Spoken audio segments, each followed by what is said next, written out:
আসসালামু আলাইকুম। Hello viewers, দেখতেই পাচ্ছেন এখানে কতগুলো নারকেল রয়েছে। এই নারকেলগুলো আমাদের গাছ থেকে পেড়ে এনেছে আমার শ্বশুর। সেই নারকেলগুলোকে একটি দা দিয়ে ছিলে দিচ্ছে আমার শ্বশুর। এদিকে আমার ছেলে নারকেল থেকে পানি খাচ্ছে। দেখেন না আমার ছেলেটা কত বুড়া লুঙ্গি পরে আছে। তার দাদা কেন লুঙ্গি পরে, তাই সেও তার সাথে তাল মিলিয়ে লুঙ্গি পরবে। সেও নাকি অনেকটা বড় হয়ে গেছে তার দাদার মতন। এখানে নারকেলগুলোকে ছিলে নিয়েছি, ছিলে টুকরো করে নিয়েছি। দেখেন নারকেলগুলো কত সুন্দর, একদম ফ্রেশ। এখানে আমরা অনেকগুলো নারকেল ছিলে নিয়েছি, মোট 4টা নারকেল ছিল, সম্পূর্ণই ছিলে সবগুলোই ছিলে নেওয়া হয়ে গেছে। এখন একটি নারকেল থেকে আমি পানি সংরক্ষণ করব পানিটা খাওয়ার জন্য। নারকেল পানি দেখে ছোটবেলার কথা মনে পড়ে যায়। যখন আমার বাবা নারকেল ছিলতো তখন এভাবে গ্লাস নিয়ে বসে থাকতাম পানি খাওয়ার জন্য। এখন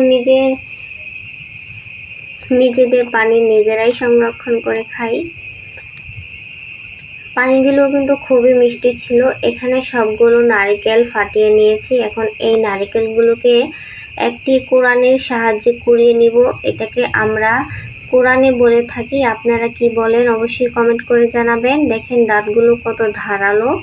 এই ধারালো দাঁত দিয়ে এখন নারকেলগুলো কুড়িয়ে নেব। এর জন্য একটা কুলা নিয়েছি, কুলার মধ্যে আমি কাগজ বিছিয়ে নিয়েছি।